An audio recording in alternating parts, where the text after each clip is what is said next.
జై శ్రీరామ్ అండి. ఎలా ఉన్నారు? ఈరోజు టాపిక్ ఏంటి అంటే, ఇవాళ టాపిక్ అంతా కొంతమందికి బాధ కలగచ్చు, కొంతమందికి కష్టంగా అనిపించవచ్చు.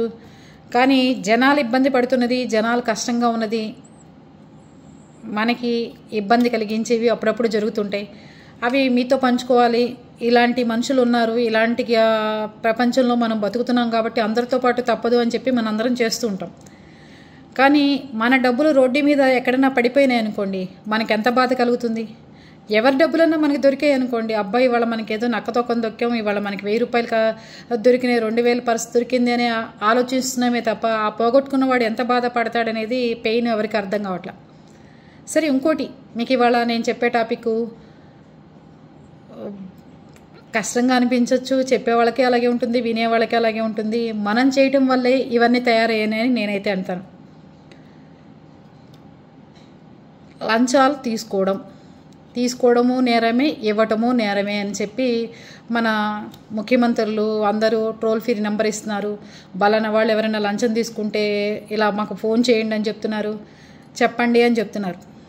అంతవరకు బాగానే ఉంది. కానీ వీళ్ళకి ఇస్తుంది ఎవరు? మనమే. అవునా? మనం లైన్లో నుంచోకూడదు, మనం క్యూలో ఉండకూడదు, మన బండి ఎవడన్నా ఆపితే చలానా కట్టేయాలి, మన బండి దగ్గర మనం ఎల్ఎల్ఆర్ పెట్టుకోం, లైసెన్స్లు పెట్టుకోం, డబ్బులు ఇచ్చేసేయాలి రోడ్డు మీద ట్రాఫిక్ పోలీసులకి. సార్ రికమెండేషన్లు చేయించాలి, తీసుకురన్న వాడికి కూడా చేతిలో పెట్టేసి వచ్చేస్తుంటారు. అక్కడితో ఒక అదే అయిపోయింది. రెండోది, ఒక రెవెన్యూ డిపార్ట్మెంట్ దగ్గరికి వచ్చేసరికి ఆ పని అవదన్నా కూడా తెలిసి కూడా ఆ రెవెన్యూ విఆర్ఓకి కానీ, ఎంఆర్ఓకి కానీ, తహసీల్దార్కి కానీ ఆ పని అవదని తెలిసి కూడా లంచాలు ఎలా డిమాండ్ చేస్తున్నారు, లంచాలు ఎలా తీసుకుంటున్నారు. మా ఫ్రెండ్ వాళ్ళ హస్బెండ్ రాజేష్ అని ఒక ఆయన ఉన్నారు. ఆయనకు ఒక పొలం ఉంది, దాంట్లో గుడిసేసుకున్నాడు. దాన్ని తీయించండి సార్, మేము కంప్లైంట్ పెట్టాం, మా భూమి వాడి భూమి కలిసింది అంటున్నాడు, మాది కొలతలు కొలవండి అంటే కొలిచేసాం, ఆ పొలం మీదే. సరే, మరి వాడిని లేపించండి. ఆగండి అయ్యా, ఎలక్షన్స్ అవని. సరే, ఎలక్షన్స్ అయిపోయినాయి, తీయించండి. ఆగండి అయ్యా, తర్వాత చూద్దాం. మరి 1,50,000 దేనికి తీసుకున్నావు నువ్వు? 1,50,000 రూపాయలు ముద్దరు శుద్ధిగా దేనికి తీసుకుంటున్నారు? ఎవరి పొలం వాళ్ళకు ఉన్నంగా లంచాలు తీసుకోవాలి. మీకు ఇంకో విచిత్రం తెలుసా? రొయ్యల చెరువులు తవ్వితే ప్రకృతి విరుద్ధం, పక్కవాడికి పొల్యూషను. అసలు రొయ్యలు ఎందుకు తింటున్నారు మరి అలాంటప్పుడు? నేను సమాజాన్ని క్వశ్చన్ చేస్తున్నానండి. నాకేమి రొయ్యల చెరువులు లేవండి, మీరు తప్పుగా అనుకోవద్దు. రొయ్యల చెరువులు తవ్వితే పక్కవాడు ఎవరన్నా పిటిషన్ పెట్టంగానే అది విరుద్ధం, కలెక్టర్ గారి దగ్గర నుంచి వచ్చేసి పొలాలు సీజ్ చేస్తాం అంటున్నారు. సరే, అసలు రొయ్యలు ఎందుకు తినాలి మరి ప్రకృతి విరుద్ధం అన్నప్పుడు? తింటున్నారు, తిన్నప్పుడు పండించాలి కదా. పండించాలి అన్నప్పుడు, ఆక్వా కల్చర్ డెవలప్ చేయాలి అన్నప్పుడు నువ్వు పర్మిషన్స్ ఎందుకు ఇవ్వవు? పర్మిషన్ తీసుకోవాలంటే లంచం, దొంగ పర్మిషన్ ఇవ్వాలంటే లంచాలు, మళ్ళీ ఎమ్మెల్యేకి లంచం, మళ్ళీ రెవెన్యూ డిపార్ట్మెంట్కి లంచం, కలెక్టర్ ఆఫీసులో లంచం. ఇన్ని లంచాలు తీసుకుని ఇంత చేసి వాడు పండిస్తుంది ఏంటి రైతు? అక్కడ ఏమైనా గంజాయి పండిస్తున్నాడా? రొయ్యలు ప్రజలు తినడానికి రొయ్యలు పండిస్తున్నాడు. రొయ్యలు పండించేదానికి ఎంతమందికి లంచాలు ఏంటి? ఎమ్మెల్యేలకి ఏం సంబంధం? ట్రాన్స్ఫార్మర్ పెడితే లంచం ఏంటి ఇదంతా? రొయ్యల చెరువు జనం తినటం కోసం మనం వేస్తున్నప్పుడు దానికి లంచాలు ఇచ్చి చెరువు తవ్వుకోవడం ఏంటి? సరే, చెరువు తవ్వుకోవడం నేరం, అక్కడ ఎవరు తవ్వుకోవద్దు అంటున్నారు. చెరువు తవ్వుకోవద్దు అన్నవాళ్ళు మరి తింట మానేసేయండి అటేపు ఉన్నవాళ్ళంతా. ఒక 500 ఎకరాలు 1000 ఎకరాలు ఉన్న భూమి అక్కడ ఉన్న చోట అందరూ తవ్వుకుంటుంటే పిటిషన్ లేవు, ఎవడు క్వశ్చన్ చేయలేదు, తవ్వేసుకో అంటే నాకు అర్థం కాని విషయం. దొంగ అంటే పోయితేనే కంప్లైంట్ ఇస్తేనే దొంగతనం జరిగిందని, లేకపోతే రోడ్డు మీద పడి మన అందరం పబ్లిక్గా చూస్తున్నాగా ఎవరు తవ్వేసుకుంటున్నా అది దొంగతనం కాదు అని చెప్తున్నారు ఇప్పుడు అధికారులు కానీ, ప్రభుత్వ ఉద్యోగులు కానీ, రెవెన్యూ డిపార్ట్మెంట్ కానీ, లేకపోతే ఆక్వా కల్చర్ ఇన్స్పెక్టర్లు కానీ, వీళ్ళందరూ ఏం చెప్తున్నారు? చూడకపోతే మాకు ఇబ్బంది లేదు, చూసి కంప్లైంట్ పెడితే మేము వచ్చేస్తాం. వచ్చి ఏం చేస్తున్నారు మీరు? అది వచ్చినప్పుడు, నీ దృష్టికి వచ్చినప్పుడు, నీ చుట్టుపక్కల అన్ని రొయ్యల చెరువులు ఉన్నప్పుడు ఇది ఒక్కటి నీకు తప్పుగా ఎందుకు అనిపిస్తుంది? గంజాయి ఉందండి, ఒక 10 ఎకరాల్లో గంజాయి పండిస్తున్నాడు ఎవడో, 1 ఎకరం మీదే కంప్లైంట్ వస్తుంది, తక్కిన 9 ఎకరాలు నువ్వు వదిలేసి వెళ్ళిపోతున్నావు, అలాగా వెళ్ళట్లేదు కదా. మరి అలాంటప్పుడు ఒక రొయ్యల చెరువు ఉన్నప్పుడు మా ఫ్రెండ్ వాళ్ళ హస్బెండ్కి ఒంగోలులో చాలా పెద్దది అనమాట, వాళ్ళకి ఒక 25 ఎకరాలు. ఒక 2 ఎకరాలకి ఎవడో కంప్లైంట్ పెట్టాడు. వాడి పక్కన ఇంకెవ్వరు లేరు, మొత్తం 500 ఎకరాలు రొయ్యల చెరువులు తవ్వేసుకున్నారు. వాడికి ఈయన చెరువు ఆక్రమించుకోవాలని చెప్పి గుడిసి వేసుకుని ఈయన చెరువు ఆక్రమించుకోవాలని చెప్పి వాడు ఎంటర్ అయ్యి ఆ చెరువుని ఎట్లాగైనా అతను తీసుకోవాలని అతన్ని ఇబ్బంది పెడుతుంటే రెవెన్యూ డిపార్ట్మెంట్ దగ్గరికి వెళ్ళి 1,50,000 ఇచ్చి, బాబు ఇదిగోరా నా పరిస్థితి, నేను దాన్ని ఏమో లీజుకి ఇచ్చేసాను, ఇది నా చెరువు, ఇది నాకంటే తహసీల్దార్ వచ్చేస్తాడు, కొలతలేస్తాడు, విఆర్ఓ వస్తుంది ఫీల్డ్ మీదకి చూస్తుంది, లేకపోతే ఎంఆర్ఓ వస్తాడు, సరేనయ్యా మీ పొలమే మేము కాదంటున్నామా తవ్వుకోండి అంటాడు. 1,50,000 రూపాయలు డిమాండ్ చేసి డబ్బులు తీసుకుని కూడా ఈరోజు దానికి పర్మిషన్ ఇవ్వడు. సరే వద్దు, పర్మిషన్ ఇవ్వడు, ఒప్పుకుందాం. మనం ఒక డిపార్ట్మెంట్ గురించి మాట్లాడాలి అంటే అక్కడ ప్రూఫ్స్ ఉంటేనే మాట్లాడాలి, ప్రూఫ్స్ ఉన్నాయి. సరే, ఇంకోటి చెప్తున్నారు, భూమిలో ఎవడ ఆక్రమించుకుంటే 10 ఏళ్ళు ఎవడైతే ఉన్నా తరతరాల నుంచి ఆస్తున్నా భూములున్నా భూమి ఎవరు ఆక్రమించుకుంటే వాడిదే ఇల్లు అని చెప్పి కోర్టు కూడా ఇచ్చేసేసి 12 ఏళ్ళు ఎవడైనా అద్దెకుంటే ఇల్లు వాళ్ళదే, వాడిని ఎవరు లేపలేము, వాడిని ఏం చేయలేము, మేము మాకు ఎలాంటి రైట్స్ లేవని కోర్టే తీర్పులు ఇస్తుంది. మరి దాన్ని ఏమంటారు, భూమి మాదిరా బాబు, మేముంటున్నాము, మా తాతల తండ్రుల దగ్గర నుంచి మాదే, దానికి పేపర్లు ఎక్కడ పోయినాయో మాకు తెలీదు, పేపర్లన్నీ మారిపోయినాయి, దానికి ఏదైనా మాకు పాస్బుక్లు ఇవ్వండి, దానికి ఏదైనా చేయండి అంటే మీరు బంజరు భూమిలో ఉన్నారు లేదా గవర్నమెంట్ భూముల్లో ఉన్నారని చెప్తాం. వాళ్ళకి ఇష్టం లేకపోతే అది బంజరు భూమి అవుతుంది, పోరంబోకు స్థలం అయిపోతుంది, అప్పటికప్పుడు బందుల దొడ్డు అవుతుంది, లేకపోతే శ్మశానాలు అయిపోతాయి, వాళ్ళ ఇష్ట ప్రకారం జరిగిపోతుంటాయి. సరే, ఇప్పుడు న్యాయం ఏంటండి? రొయ్యల చెరువులు వేసుకుంటున్నప్పుడు ఆక్వా కల్చర్ బయట డిస్టర్బ్ చేయకూడదు, పక్కవాడికి ఇబ్బంది కలుగుతుంది, ఆ వాటర్ వేస్టేజ్ వస్తే ఇబ్బంది అవుతుంది. మరి అలాంటప్పుడు 100 ఎకరాలకి 500 ఎకరాలకి పర్మిషన్ ఇచ్చినప్పుడు ఈ మనిషికి ఒక్కడికే 30 ఎకరాల పొలానికి ఎందుకు పర్మిషన్ ఇవ్వటలేదు? సరే, మరి ఎమ్మెల్యే లంచం ఎందుకు తీసుకున్నాడు? ఇన్స్పెక్టర్లు ఎందుకు లంచం తీసుకుంటున్నారు? ఫుడ్ ఇన్స్పెక్టర్లు. రెవెన్యూ డిపార్ట్మెంట్ ఎందుకు లంచం తీసుకుంది? కలెక్టర్ ఆఫీస్లో లంచాలు ఎందుకు తీసుకున్నారు? మళ్ళీ వాడెవడో కంప్లైంట్ పెట్టగానే నోరు మీరా చుట్టుపక్కలంతా 500 ఎకరాల్లో రొయ్యల చెరువు తవ్వుకున్నారు, ఇతను ఒక్కడి తవ్వితే నీకేమైనా బుద్ధి లేదా అని నువ్వు ఎందుకు చెప్పలేకపోతున్నావు ధైర్యంగా? చెప్పలేనప్పుడు లంచాలు తీసుకోమాకండి. నీకేదన్నా ధైర్యంగా లంచాలు తీసుకున్నప్పుడు ధైర్యంగా బయటకు వచ్చి చెప్పగలిగితే ఆ లంచం సొమ్ము తినండి, మీకు కూడా వంట పడుతుంది, బాగుపడతారు. మీరు ఏ పని చేయకుండా లంచాలు తీసుకుని, మీరు ఏ పని చేయకుండా వాళ్ళ దగ్గర 1,50,000 2 లక్షల రూపాయలు తీసేసుకుని ఆ డబ్బుతో మీరు ఎంజాయ్ చేస్తూ మళ్ళీ ఆడెవడో పిటిషన్ పెట్టాడు, మాకు ఫోన్ వచ్చేసింది, వాడు ఫోన్ కొట్టాడు, ఇలాంటి పెచ్చ కబుర్లు చెప్తే జనాలందరూ విసుగు చెందిపోతారు. అది మాత్రం గుర్తుపెట్టుకోండి. ఇంకోటి, ఈ మధ్యకాలంలో మనం వింటున్నాం, 12 ఏళ్ల పాటు భూమిలో ఉంటే ఇంట్లో ఉన్న వాడిదే అంటున్నారు.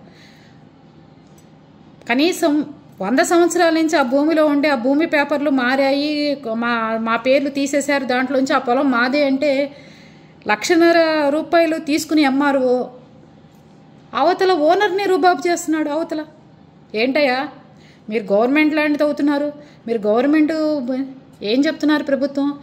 ఎవరైనా ఆ భూమిలో 100 సంవత్సరాల నుంచో 15 సంవత్సరాల నుంచో 20 సంవత్సరాల నుంచో ఉండి వాళ్ళకి ఏదన్నా ఆ భూమి మీద పక్కన ఉండి కలుస్తుంది అంటే కనుక ఆ భూమి వాళ్ళు ఎంతదైతే డబ్బులు పడతాయో ఆ భూమి ఎంత వాల్యూ ఉందో ఆ భూమికి చెల్లించి ఆ పొలాన్ని మేము రిజిస్ట్రేషన్ చేస్తామని చెప్పి గవర్నమెంటే జీవో తెచ్చినప్పుడు ఈ రెవెన్యూ డిపార్ట్మెంట్కి ఏంటండి బాధ?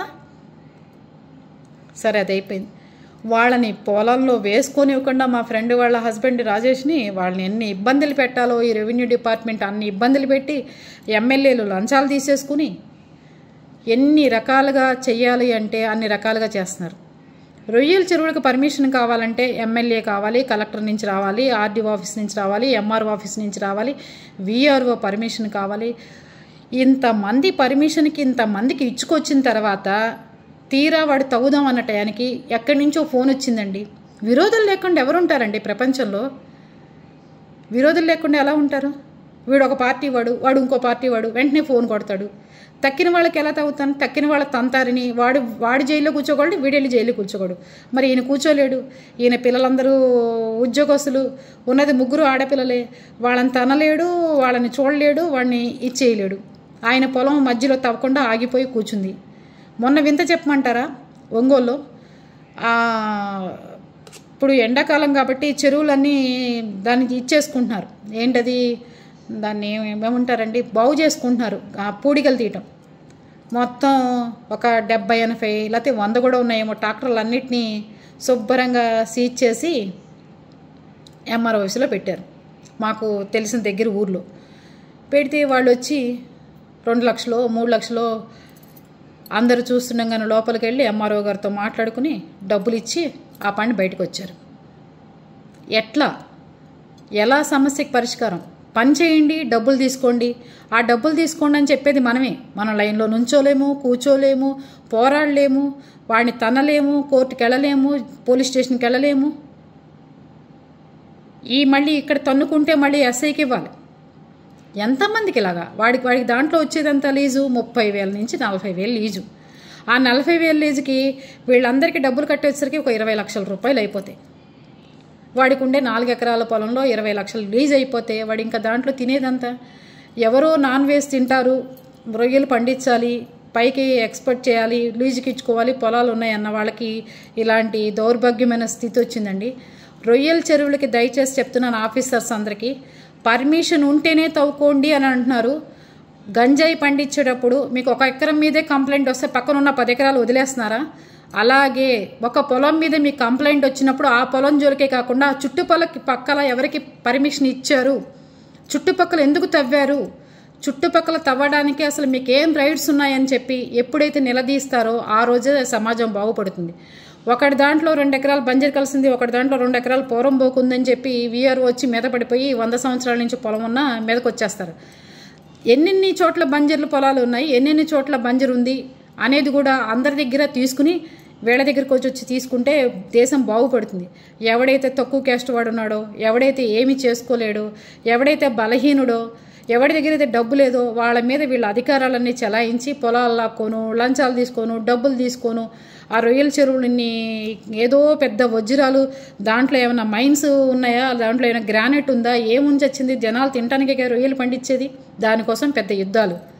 కనుక ఇది ఎవరు వీడియో చూసినా దయచేసి కామెంట్ చేయండి. ఎందుకు అంటే ఇలా రొయ్యల చెరువులు వేద్దామనుకున్న రాజేష్ గారికి ఇబ్బంది కలిగించడమే కాకుండా ఒక పార్టీ వాడని చెప్పి ఇంకో పార్టీ వాళ్ళు ఇబ్బంది కలిగించి ఆయనకి ఎట్లాంటి 3 ఆడపిల్లల నుండి ఆయన పాపం ఈ రోడ్డున పడి ఈరోజు ఏమీ తేల్చుకోలేక ఆ పొలం కోసం లీజుకి ఇవ్వటం కోసం 15 నుంచి 20 లక్షల రూపాయలు ఖర్చు పెట్టుకుని ఈరోజు ఏమీ చేయలేని నిస్సహాయ స్థితిలో ఉన్నాడు. ఇలాంటి వాళ్ళందరినీ ఏం చేయాలంటారు? దాంట్లో ఏమన్నా ఆయన పెద్ద పెద్ద గ్రానైట్ రాళ్ళు పడ్డాయని చెప్పి అమ్ముకుందామని చూస్తున్నాడా, లేకపోతే బ్లాక్లో టికెట్స్ అమ్ముతున్నాడా, లేకపోతే ఎవరికన్నా పొలం లీజుకి ఇచ్చి దాంట్లో గంజాయి పండిస్తున్నాడా, లేకపోతే ఎంఆర్ఓ ఆఫీస్ వాళ్ళలాగా ఆ పొలం తంది కాకపోయినా సరే, పని అవ్వకపోయినా సరే లంచం తీసుకుంటున్నాడా రైతు అన్నవాడు? రైతుకి ఏంటంటే అన్యాయం చేసేది? ఎలా వ్యవసాయం చేసుకోండి, ప్రకృతి విధంగా పంటలు వేసుకోండి, మేము అభ్యంతరం చెప్పం, రొయ్యల చెరువు తవ్వితే మాత్రం మీ దగ్గరికి వచ్చేస్తామంటే నేను చెప్తుంది అదే ఆఫీసర్లందరికీ. ఒకటి రొయ్యల చెరువుల మీదకి రావడం కాదు, రొయ్యల చెరువుల గురించి కంప్లైంట్ వచ్చినప్పుడు ఆ ఊరు సీజ్ చేయండి. అది మీరు కలెక్టర్ కానీ ఎంఆర్ఓ కానీ ఆఫీసర్ కానీ అది గొప్పతనం. అంతేగాని అంత ఊరంతా ఉండగా ఒకళ్ళు రొయ్యల చెరువుల దగ్గరికి ఎలా వస్తారు? మీరు ఎలా వాళ్ళని ఇబ్బంది పెడతారు? ఈరోజు నేను ఫైట్ చేయడం స్టార్ట్ చేశాను. ఎందుకు అంటే వాళ్ళ వెనకాల ఒక మనిషిని 500 ఎకరాలు రొయ్యల చెరువులు చుట్టుపక్కల ఉంటే ఒక మనిషి రొయ్యల చెరువులే ఎందుకు ఇబ్బంది కలిగిస్తున్నాయి? ఒక మనిషి కంప్లైంట్ పెడితే మేము ఫోన్ చేయగానే ఆపిచ్చేస్తాం అంటున్నారు. ఈరోజు నేను కంప్లైంట్ పెడితే 500 మంది మీద పేర్లు రాసి మరి మీరు యాక్షన్ తీసుకుంటారా? తీసుకోరు. మళ్ళీ వాళ్ళకి ఎమ్మెల్యే అండదండలు ఉంటాయి, ఎమ్మెల్యే ఫోన్ చేసేస్తాడు, వాళ్ళకి దానికి సపోర్ట్ చేస్తారు. దయచేసి ఆక్వా కల్చర్ కూడా ఎట్నుంచి నీళ్లు వేస్ట్ వాటర్ పోయి పక్క వాళ్ళకి ఇబ్బంది కలగకుండా దానికి సదుపాయాలు ఏర్పాటు చేసి వాళ్ళకు కూడా పక్క వాళ్ళ పొలం గనక తవ్వి పక్కన 100 ఎకరాలు 50 ఎకరాల పొలాలు తవ్వి ఉంటే గనక వీళ్ళ పొలానికి కూడా పర్మిషన్ ఇవ్వండి దయచేసి. అంతేగాని ఈ వీడియో చేసి పెట్టమని అడిగారా రాజేష్ గారు? ఇది వాళ్ళ ఊర్లో పెట్టుకోవడం కోసం, అంటే రెవెన్యూ డిపార్ట్మెంట్కే డైరెక్ట్గా పెట్టడం కోసమే అడిగారు. నాకేమి ఇబ్బంది లేదు దీంట్లో చేయడానికి అని నేను చెప్పాను. ఎందుకంటే మనమేమి తప్పుడు పనులు చేయట్లేదు, ఎదుటి వాళ్ళని మనమేమి ఇబ్బంది పెట్టట్లేదు, నేను ఈ వీడియో చేయడానికి ఏం లంచాలు తీసుకోవట్లేదు. పని అయితే తీసుకోండి చక్కగా, వాళ్ళు కూడా ఆనందంగా తిరిగే బాధ తప్పింది. ఇక్కడి నుంచి ఇక్కడికి ఫ్లైట్ టికెట్లు వేసుకుని సింగపూర్ నుంచి వస్తే నాకు ఎంత అవుతుందమ్మా, అదేదో వాళ్ళకే ఇస్తే పోతుంది కదా అని ఆయన అనుకుంటున్నాడు. అలాంటిది ఏదైనా చేసుకోండి. అంతేగాని ఇది నేను చేయడానికి కారణం ఏంటంటే ఒక కడుపు రగిలిన రైతు బాధ గురించి మాట్లాడుతున్నాను. ఓకేనా? బాయ్ అండి.